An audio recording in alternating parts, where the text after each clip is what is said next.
Okay, so here is the situation now. We have a system of linear algebraic equations which has a solution. We want to find it. So we apply Gaussian elimination, we get upper triangular system, and using back substitution, we find some vector x. And of course, the natural question is, did we actually find a solution? How do we find out about it? Well, we simply do the check that we know from elementary school. We take the candidate for the solution, and we substitute into the equation. And if the equation becomes valid, hooray, we've got ourselves a solution. It's actually better to slightly rearrange the equation for the purpose of checking. So what I'm going to do, I will substitute this x, this candidate for the solution, into the expression b minus ax. Now, if everything went well, this expression should yield 0. But as we know now, if we do calculations in a computer, which is exactly what we are supposed to do for large systems, then most likely we introduce some error when finding x. And this is not an actual solution or a candidate, but this is rather an approximation of a solution. So let's put hat there. And when we substitute this candidate or this approximate solution into this expression, we do not get a 0 vector, but we get some other vector, which could be large or small. That's a good question, what it actually means for a vector to be large or small. Either way, we do not expect to obtain a 0 vector. And this is actually a moment where we will do a small aside, because this is a, let's say, philosophical notion. This is called a residual. Some people also call it a residual vector. And I will start with a slightly different story. Some time ago, we learned about solving just ordinary equations. An algebraic equation, we want to find a solution, which means we transformed it into a question of finding a root of a function. So let's say that we have an equation, a simple one. When I'm looking at my tools from numerical analysis, they are trying to approximate a certain object, and I can look at it two ways.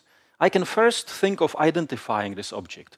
So this is actually a very simple example. So I know that the solution is number 2, and I can think of those numerical processes like the bisection method or the Newton method.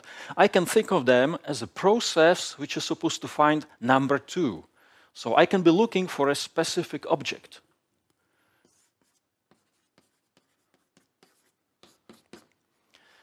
However, there is another point of view. I can see it this way. I'm looking for a number which is not specific now. This is just some number that I didn't really identify. However, I expect this number to fulfill a certain purpose, to do a job for me. Namely, this number is supposed to make my function into 0. So I'm looking for a number r, which when substituted here, yields a 0. That's a totally different point of view, although it comes to the same thing in the end and practically. But philosophically, this is a little bit different. Why? Because when I'm looking for a specific number, and instead I obtain some approximation, then it's natural to ask, how far is my approximation from the number which I've been looking for? That's a very good question, and that's actually a question we should be asking also here. I will be looking for the absolute error of my solution, which is the precise solution, minus the approximate solution. Okay, this is what I would like to know. However, if I use the point of view of purpose, I'm looking for a number which does a certain job for me, then it makes sense to ask, okay, I have a candidate. Did this candidate fail to perform the job? And if yes, by how much? So then, here we would ask for the difference, r minus 2, but here we would actually look at f r hat. This is the measure of how much this candidate failed its purpose. Okay? So this is a very general idea. I have a purpose which I want to fulfill, and I ask by how much I missed the mark. So that's a different story. And if you remember, I can call this residual as well, but we had this as one possible stopping condition for root finding algorithms. So it actually makes sense as a stopping condition because I'm asking, okay, how far am I from fulfilling my purpose? And we actually talked about it before, that the relationship between this criterion, the residual, and the question of how far I am from this target, they are actually related, but not exactly closely related. There can be some troubles transforming information from one to another. We talked about it, okay? So this is a general framework, and it also fits this situation. I have a system of equations, and this number r, this residual, tells me by how much this vector x hat actually misses fulfilling its destiny, if I say it that way, okay? So here is the residual failure of performing a specific job, and here is the distance between my candidate and the actual solution. And again, we would like to see some relationship. Now, as I commented, or as I recalled, for general equations, this relationship can be really hazy, but these are special equations. These are systems of linear equations that we are talking about here. So there is a chance that we can find somehow better relationship. And it's true. Let's have a look at this. The residual vector is b minus a x hat. And now the vector b can be obtained using the equation and the actual solution. So it's a x naught minus a x hat. And of course, we can factor out a. And we get x naught minus x hat. And finally, let me write it again. Residual is matrix A times the error. So we have a nice direct relationship between the error of our candidate for the solution and the residual. Now, what we would like to do is to somehow transfer information because we have this residual vector. We can calculate it easily once we have our approximation. So we can learn a lot about this residual vector, and we would like somehow to use this information to derive something about the error. Unfortunately, for that we need some tools, and they take time to develop. So I actually dedicated the next lecture to exactly this problem. So the next lecture actually starts with this equality, and we will develop some, let's say, language and some mathematical tools that will allow us to study this situation. And it turns out that those tools are actually very useful, also for some other things. So that's an advertisement for the next lecture. For today, because I don't have those tools, I will try something else. Let's have a look at this idea. We have a system. Using some tools of numerical analysis, and it need not be elimination. I could use some other trick. Masochists may use the Kramer rule, for instance, whatever. I find some candidate for the solution, an approximate solution. Then, with this approximate solution, I find the residual. This is easy.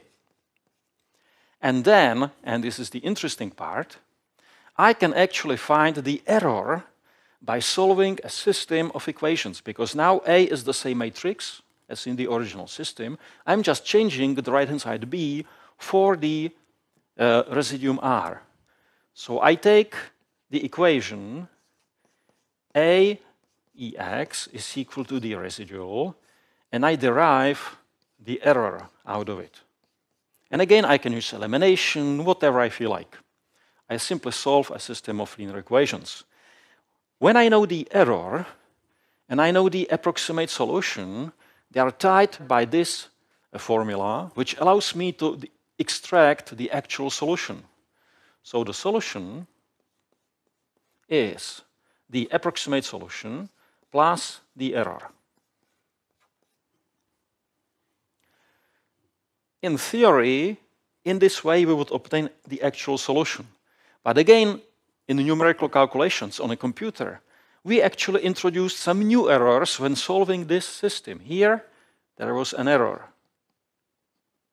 So this error actually has an error, and therefore, this new solution is, again, just approximate. It's a different approximate solution. I could try to put some indices or whatever. Let's think of it as a programming equality, which is a replacement equality. Old approximation is replaced by new approximation. So I will use this notation, which is fairly common for replacement. Okay? So why is this interesting?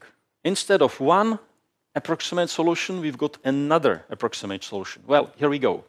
In this next lecture, after we develop some tools, we will find that the error of solution depends on the matrix, but also on the right-hand side. And experience teaches us that if the right-hand side is really, really, really tiny, then the error that we make in solving the system is also relatively tiny. Okay? Now, this residual vector, with a bit of luck, is really close to the zero vector. It shouldn't be very large, hopefully. And therefore, the error of the error should be much smaller than the error itself. In other words, this approximation of error has some error in it, but it's not significant to totally throw things away. And this new approximation should be therefore better than the old approximation. And therefore, it makes sense to simply go in a circle and take the new approximation, find its residual, use it to determine the error, which again will have some small error in it, and so on, and you keep going around. And if we do it infinitely many times, do we get the exact solution? The answer is no, because there is sort of like a baseline precision, and you can never really get below it. So what happens really is that you find your first approximation by solving the given system, and it has some error. And then you try to go around once, twice. The error actually decreases, but then stabilizes on a certain level, and you will never be able to get below it. Okay? Okay, let's try it out. I have a code here, and in the first part, I generate the matrix, which is, by the way, integer matrix with integer entries, and I generate a solution which has also integer entries. So the calculation then is precise when I determine B by simply multiplying A by the generated solution. So I know A, I know B, and I know precise solution. They're all integer values, so they're precise. But then I switch to floating point format, and I use elimination and back substitution to find an approximate solution. And I ask about its error. Now, for that, I'm using the tool that we don't know yet. So don't worry too much about what the error actually means. But it's some measure of error, of quality of my solution. Here we go. So, as I said, about 2 seconds for the elimination. And the error, whatever it means for vectors, is 10 to negative 7. Let's say 10 to negative 6, because this first digit is almost 10. So it's 10 to negative 6, roughly. Then I find the residual, and I solve a new system where residual becomes the right-hand side. The matrix of the system is still A. And this gives me the approximation of the error of the approximation of the solution. So I add it to my approximation, and that's the new generation. And I find the error of this. And we will see that the new error of this second approximation now dropped down to 10 to negative 13. So from 10 to negative 6, we went down to 10 to negative 13. So it seems to work. Let's recycle it. So I will just run this group again. So I find the residual and solve system for EX and so on.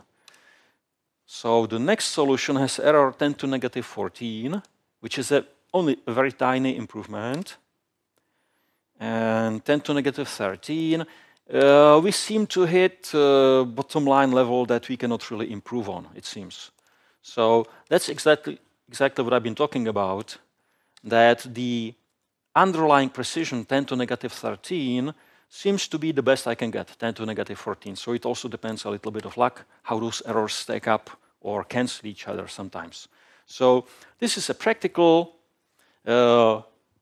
exhibition or practical, I don't want to call it a proof, okay? Practical suggestion that this might actually work. Now the downside is that it's a lot of work, because at each cycle, you have to do another elimination, which costs 2/3 n³ operations. So we don't want to do it actually very much, because it takes time and so on. But there are some applications where this makes actually sense. So this is not exactly something very important, but still, let me show a slide, just in case that we want to sort of formalize it. So we find two steps which are essentially just this. No, nothing new there, no secret. And this is actually not as much a useful practical technique as an inspiration because, okay, we are solving repeatedly system A, EX is equal to R, where the R is changing. The first time it was B, then it's R of the first, residual of the first attempt, then it's residual of the second attempt, then it's residual of the third attempt, and so on. And this happens in quite a few applications, that you are solving the same system with the same matrix of the system, the same left-hand side of the equations, but the right-hand sides, they change. Let me add a little story to it. If your equation describes the workings of some device or some system, then the left-hand side, the matrix A, describes the inner workings of the system, while the right-hand side describes the outer conditions. And you can easily imagine situations when you have a machine and you are running it under different outside conditions. So we are actually solving different systems, but the only thing which changes is the outside conditions, the vector B. So it actually makes sense to ask this question. How can I somehow, in a very efficient manner, keep solving systems where only the right-hand side changes? Now, in linear algebra, the answer is obvious. And the answer is, first you find the inverse matrix, then you find the initial approximation of the solution, and then you find the error using the inverse matrix from the residual. And then you keep repeating this part, essentially. Okay? So this is the step which is repeated. How would I... Okay, something like that. Now, in linear algebra, this makes perfect sense. You do the major calculation just once, and then it's just multiplication of a vector by a matrix. However, in applications, this is not all that great. Why? Well, first of all, multiplication of a matrix by a vector is cheap, that's true. This costs about n square operations, So each of these cycles then would take just n square operations, which is negligible, definitely better than if I had to many times repeat Gaussian elimination. However, finding inverse matrix, if you do it efficiently, which means by Gaussian elimination and then back substitution applied to individual vectors, this takes about 5/3 n cubed operations. Now, when you put it together, n square can be ignored, and the overall demand is 5/3 n cubed operations, no matter how many of these cycles you do, as long as they are not comparable, the number of the cycles shouldn't be comparable to n. If the number of cycles is comparable to n, you get another n cubed. This may become less efficient then. However, as we observed, it's usually enough to do just one cycle to already get to the bottom line precision. And if you are doing just one cycle, then how many operations do you need to do? First of all, if you use Gaussian elimination for the solution, you will need 2/3 n cubed, and the back substitution doesn't really cost anything. It costs n square, we can ignore it again. Then, for the error, again use Gaussian elimination, which is another 2/3 n cubed, which altogether gives you 4/3 n cubed, and you can see that it's actually cheaper than the inverse matrix approach. So even solving twice the same system using Gaussian elimination is cheaper than doing it using the inverse matrix. Moreover, it can be proved that if you are using inverse matrix to solve systems of equations, you are actually running a higher risk of numerical trouble. Those errors have a better chance of actually causing troubles. Let me put it this way. So working with inverse matrix in numerical analysis is fairly risky, and if you can avoid it, it's a good idea. So good question is, can we develop some framework which would allow us to solve repeatedly systems with the same left-hand side, with the same matrix A, which would be less costly than just repeating Gaussian elimination over and over and over again, but it also wouldn't be as troublesome as inverse matrix. And that's exactly the inspiration for the last part of today's lecture. Let's go for it. For the start, let me review what we did already before, but I need a slightly more simple example. So I have a matrix of the system, and I'm trying to do Gaussian elimination. And I decide not to pivot because I'm not a computer. I like number 2. So essentially, the only operation I need to do is to take the first row and subtract it twice from the second row. And that's it. So the whole elimination is actually now captured by a number, L, from second I took first twice. And this number captures the whole process of elimination. And as we saw, when somebody comes to me with the same system but with a different right-hand side, I can just apply this operation to the new right-hand side and obtain the resulting matrix. Big savings, because I don't have to do the whole elimination again. Now, how does it work in applications? There are some applications where people do solve problems or systems repeatedly with the same system matrix. So you have A and B, you apply Gaussian elimination, and you arrive at upper triangular matrix with some right-hand side vector. And then you use back substitution, and you get a solution. We are not really worried about the back substitution stage because it only costs n square operations. What we are worried about is the Gaussian elimination with its cubic time complexity or computational complexity.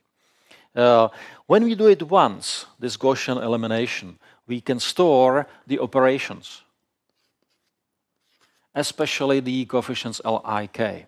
Now, the reason why I couldn't use the previous example, the first one, the introductory one, is that there we were doing also some row flips. And for the first part, for the introduction now, I don't want to worry about flipping rows. So let's imagine that we got lucky and that the Gaussian elimination actually just used those algebraic operations, subtracting the rows. We never did any flips. And in that case, the complete information about elimination is hidden in those coefficients Lik. Now, when somebody comes to me with a new system with the same A, just a different right-hand side, I could just somehow recall from the memory those Lik's and recreate them with the new B and get new Y. And this can be done on a programming level. I could write a program. And this would work, and it could be very efficient.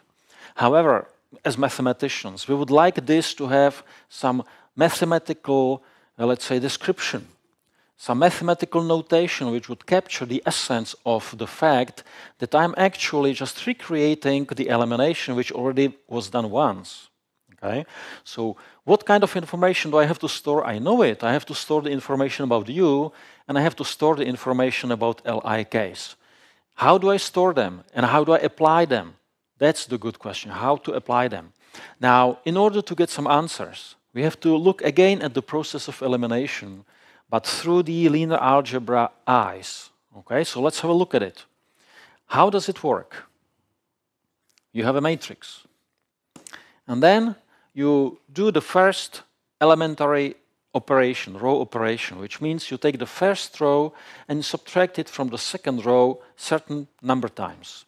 Now, in linear algebra, they tell us that this can be also alternatively achieved by multiplying A with a specific matrix. This matrix is essentially the identity matrix. But here, on the position 2, 1, there is this coefficient. And we are subtracting. Now we are getting to it. In the official elimination, we are subtracting rows. So we are subtracting L to 1 times the first row from the second one.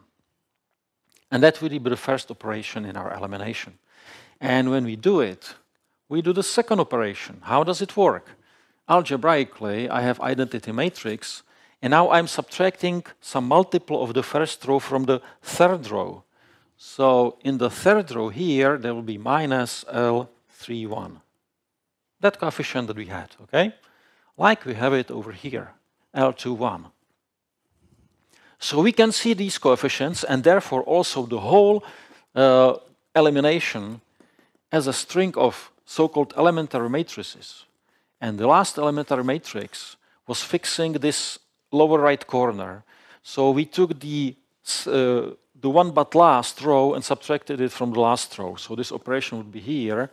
There will be minus ln and minus 1. That's what we would see over here at this place. And after we apply all these operations, we get the resulting matrix, which is U. Okay? I'm not worried about the extended matrix now, the extra columns. I just worry about the square matrix, which is the core of the system, or the heart of it. Okay, now this is already elimination expressed as linear algebra, or as algebra, but this is not very convenient. We will see soon that we prefer something slightly different. Now, what do we prefer? I can actually move all these elementary matrices to the right. How do I do it? I take inverse matrix to this one and multiply from the left. So it appears right next to U and disappears here.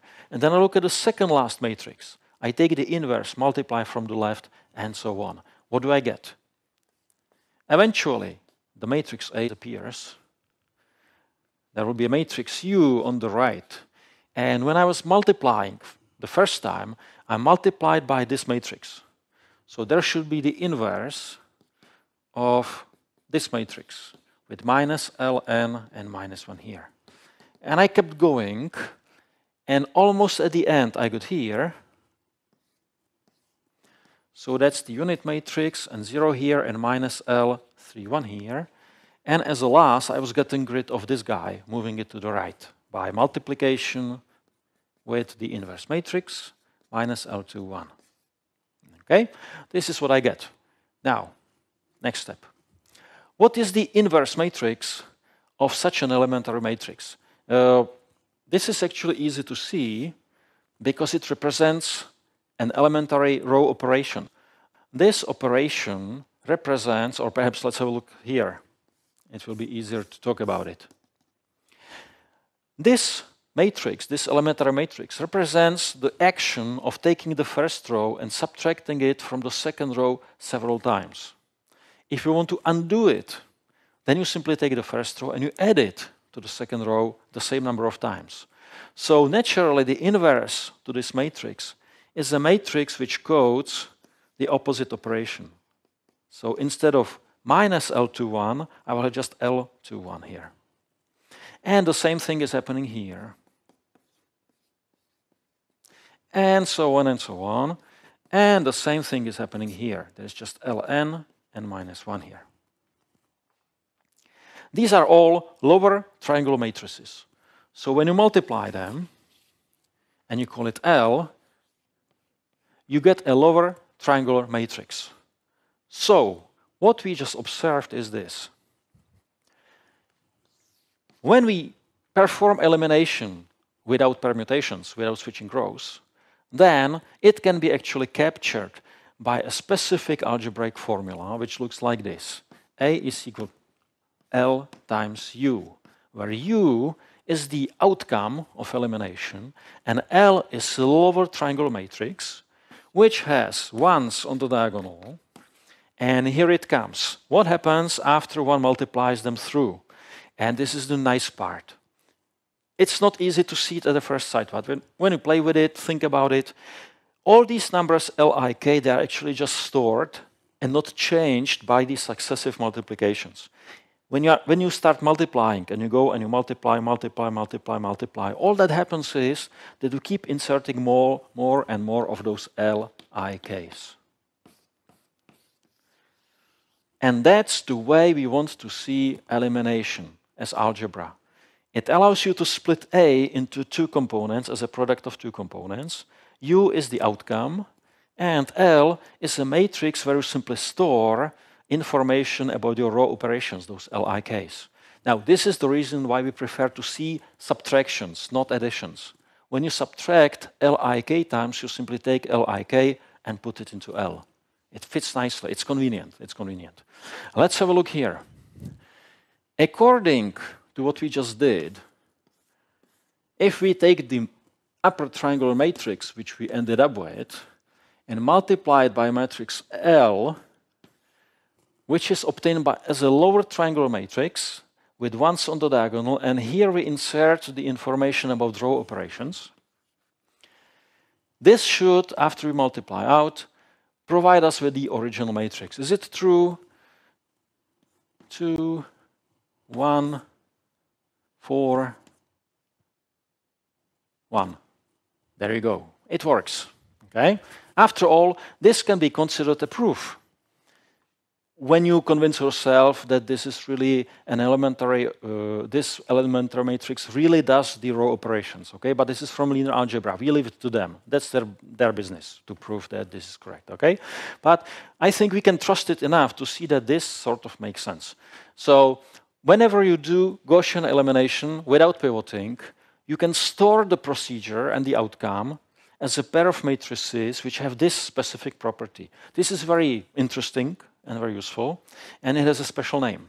So let's move to slides.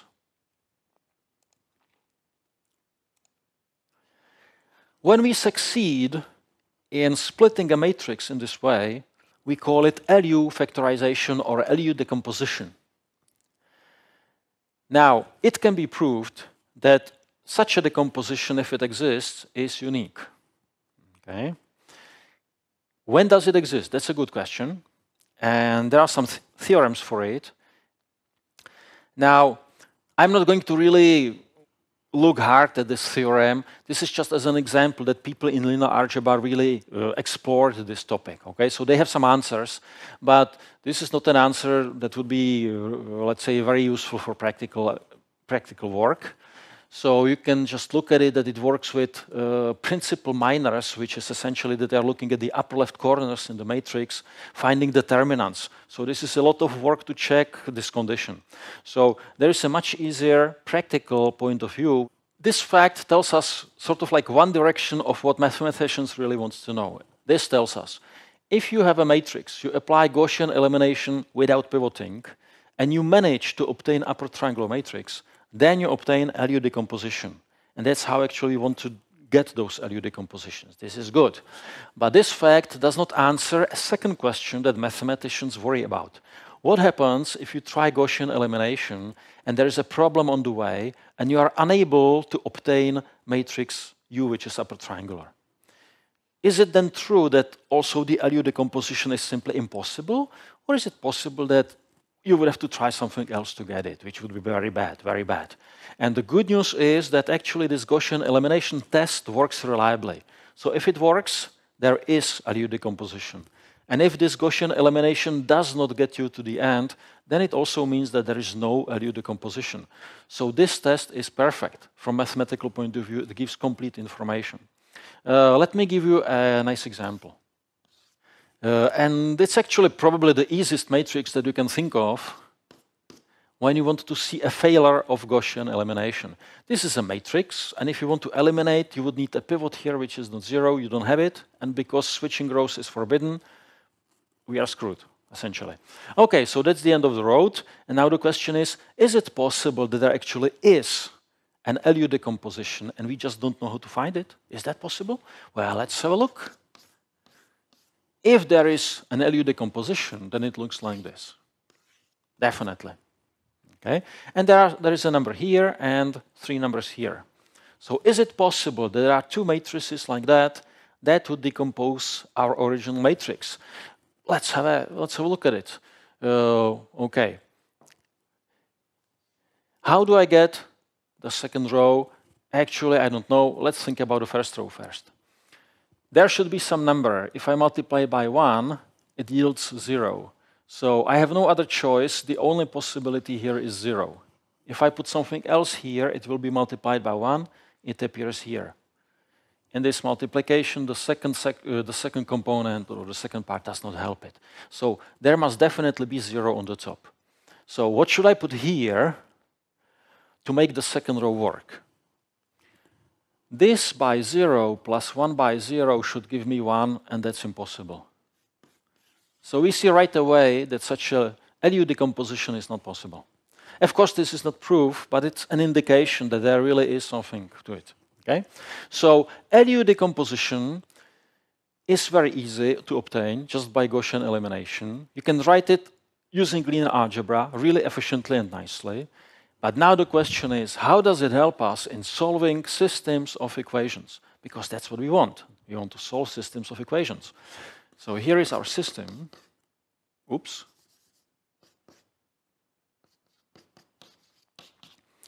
And now, because the matrix A, if we are lucky, has LU decomposition, we can replace. And then, here comes the trick. Using the associative law, originally the brackets are here, we can move them, look at this group and give it a name. Let's call it Y. What do we see? We see a new system which reads Ly is equal to B. Now, what kind of system is it? Well, it's a system where L is lower triangular. It's a matrix like that. And because it's lower triangular, we can easily solve it using forward substitution at the cost of n-square operations. Once we do it, we get Y, and we can go back over here. We know Y, so we know the outcome of this. So we can actually solve the system ux is equal to y using back substitution, and we have our solution, and again the cost is n squared. Now, when we compare it with this scheme, we can see that the second step is the same. We have u, some vector, back substitution yields the solution. So here there is no savings. The real savings is here in this stage, at this stage, where we are actually replacing Gaussian elimination. Good question. Is it a true replacement? Is this y coming from elimination the same as this y coming from the forward substitution and L? And the answer is yes. This is exactly replacement for the GEM phase. But instead of n cubed, it just costs n squared. Extreme savings. Let's try it here. So let's imagine that I have my A decomposed, and I'm trying to mimic this stage now. So Ly is equal to B. How does it work? 1, 0 to 1, let's say y1, y2 is equal to B. What is B? B is 1, 3. So if what I said is correct, after solving this equation for y1, y2, I should obtain this vector, the outcome of Gaussian elimination. Let's see. This is an upper triangular system, and I should be able to solve it using forward substitution. I start on the top. y1 is 1. I subtract to the second, I substitute to the second equation 2 subtract y2 is equal to 1. Yes, it works. Okay, instead of elimination, I obtain vector 1, 1 using the matrix L from the decomposition. So this is the heart of the LU decomposition and its application to solving systems of equations. Once you solve a system and you store what's happening inside the elimination, you store those coefficients Lik in the form of L matrix, you can solve all the successive systems with the same A just by applying this very nice scheme, which costs you 2 n squared operations altogether. Very big savings. Okay, what happens if you try the elimination and you find out that you need to do some row switches? Row switch is actually a permutation of a matrix. Okay? And permutation of a matrix can be expressed as a permutation, multiplication by permutation matrix. So in this chain of elementary matrices, there would also occasionally be a permutation matrix. And this complicates things. It can be somehow rearranged, but it's more complicated. So I'm not going to go into detail, but the good news is that all those permutation matrices can be eventually left here next to A. And there is another story which is much easier and it makes sense, just it's not practical. But philosophically, this is a good story. Imagine that, let's say, okay, you are not God, but you've got some powers. And you can predict what kind of row switches you want to perform throughout your elimination. Well, if you know them beforehand, you can prepare the matrix A. So you take the matrix A, and you do all the row switches which are required. You do them first. And then you apply elimination. And because you did all the row switches that are needed, you don't need them anymore. You just apply row operations and you obtain LU decomposition. Okay, so that's a good story. It doesn't work like that in real life that you could predict, but it's a good story and it tells you that any square matrix can be rearranged to have LU decomposition. And this brings us to LUP decomposition, which is a general notion. Here we go, fact. For every square matrix, and now it's confirmed mathematically, you can find permutation matrix so that PA has a LU decomposition. Permutation matrix is obtained like that. You start with the identity matrix, and then you do all the row switches which you intend to do, and you get P. So that's actually very simple to obtain P if you know the row switches. But in actual applications, when you are doing Gaussian elimination, you are getting the information step by step. It's a bit complicated. Anyway, here we go. This is the algorithm, and I'm not going to go through it exactly because it involves those permutations, those partial permutations. So this is tough. The important thing is that it looks like elimination because you are replacing here. We're replacing just like in the elimination, and you are storing else. So this is not such a big deal. This is what we want to see. So the only difference between the special case, the nice case, and the general case is that now you are not guaranteed that A can be written as LU. That's a problem. So what do? Well, you simply look at your LUP decomposition, which is what you can see here, and you fix your equation. You multiply it from the left by P. And suddenly, you are in a situation that you already know. The only difference is that after you replace, there is this extra P on the right, but this is not a problem. So how did we do it? First, we solved the system, which on the right now has PB, and using forward substitution for n square, we get the vector y. And then we attach it to U, and using back substitution for n square operations, we get the solution and we are happy. Okay? So that's the scheme for solving system of equations repeatedly using LUP decomposition. And that's the happy end essentially for this lecture. Let's just try it. So the first example is very simple. We have a 4x4 matrix, right-hand side, that perhaps will be needed later, we will see. And I attempt to create LU decomposition. Here, output, I'm asking for LU. And of course, you can expect this. The procedure complains that LU decomposition is not possible, and it recommends that I use LUP. It's a nice procedure. It tells me things. So I try LUP decomposition here, LUP. Now, that's what I want. And I can see matrices L, lower triangular, U, upper triangular, and a permutation matrix. And we can see that it's not identity matrix, so there were some row switches needed for the elimination to succeed. Just out of curiosity, here is a 4x4 identity matrix. What operations should I use to obtain the matrix which is there? Well, first row is already okay. And for the second row, I need 0010, which is the third guy here. So I need to switch the second and third row. So I'm switching the second and the third. Is it okay if I leave it like that? The answer is no. I still have to switch the third row and the fourth row. So,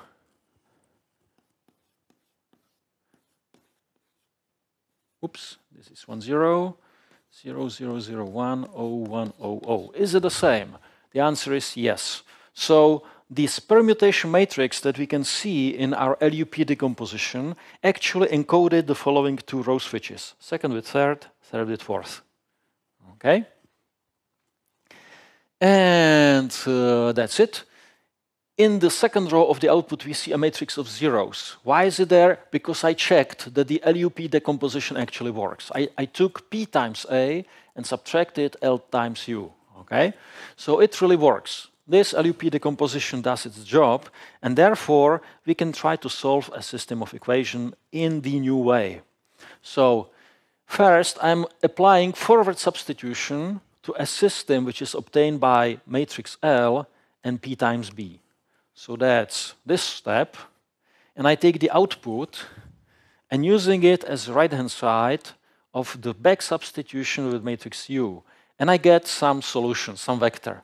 And then, just to be on the safe side, I try the same thing with the usual approach, which means I do Gaussian elimination and then back substitution. Hopefully, I get the same outcomes. Yeah?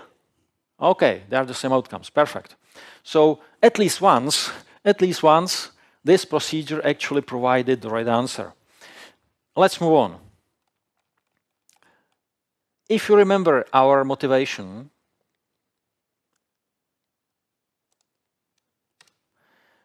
we were trying to save time. So I am generating now a matrix 250 by 250, and then I ask for the LUP decomposition. So it will take some time, and it's done.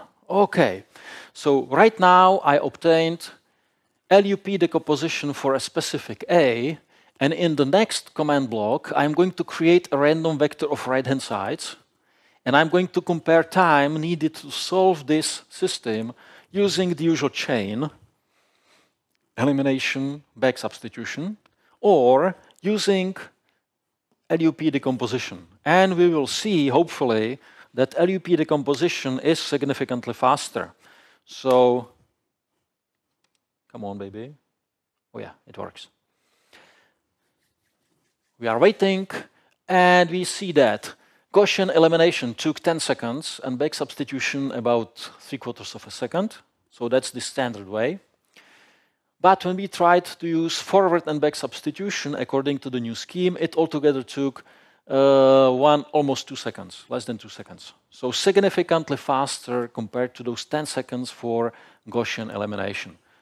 Yeah, it seems that practical examples actually confirm the theoretical calculations, which is always nice. Once more. Okay, 10 seconds, we can spare 10 seconds.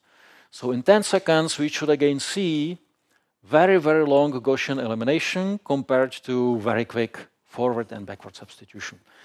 Okay. Let's have a look at the next code, where I'm returning to my, let's say, motivation from the previous topic. If you remember, iterative improvement of solution. I solve a system, and then I estimate the error by solving the system A residual. This gives me the error, and I add them and get a new candidate for a solution. And again, I'm going to cheat. So first, just perhaps you are wondering how I'm cheating. I generate a matrix, 130 by 130, and then I generate the solution. And these are all integer entities. The matrix has integer entries, and the solution, which I generate randomly, has also integer entries. And then when I multiply them, I get the right-hand side, and then I know the system and also the precise solution. But then I transform the whole thing, the system and the right-hand side, into floating point numbers. Then I prepare the LUP decomposition. And I find a solution to my system using LUP decomposition. We can see forward substitution, backward substitution here. And then I find, let's not get into it how, I find the error of my solution. Okay, that's the next lecture, really. So this will take a little bit of time, 2 seconds perhaps. Okay, so my first solution, which I obtained, has error 1, 2, 3, 4 zeros. So the error is approximately 10 to negative 5. Okay, 10 to negative 5. Now I find the residual. Using LUP decomposition, I find the error, but again, it will be error with errors. And I correct my original solution and look how precise it is. And because I'm doing it using forward back substitution, this should be quite quick. Yeah, it was almost instantaneous. Because I don't have to do the elimination again. I'm just recycling this LUP trick. Is my new solution more precise? The answer is yes. The original error 10 to negative 5, now 10 to negative 11. So let's cycle it again. Now it will be fast, I can afford to play. 10 to negative 14, 10 to negative 14. Yeah, that's the baseline precision which we obtained previously also when we were doing these experiments. But previously, each round required me to do elimination. This time, I just do it really quickly for 2 n square operations. Very good, very nice. So that's it for LUP decomposition. There are also other decompositions which are more powerful. They can do more than LUP decomposition, but they are significantly more difficult when it comes to theory, which is sort of supporting them. This LUP decomposition has the advantage that it's elementary. All you need to know is elimination and a little bit of linear algebra, as we saw here, and you can see how this LUP decomposition works. You can see everything. So this is a very nice decomposition, entry-level decomposition, and it's actually used in some applications. So it's also useful, which is very nice. And that's probably the best ending we can have. We have something which is nice and also useful. So next time we will explore the problem of those errors, how to get to grips with them, how to measure them, how to recognize them. A very good topic. See you then.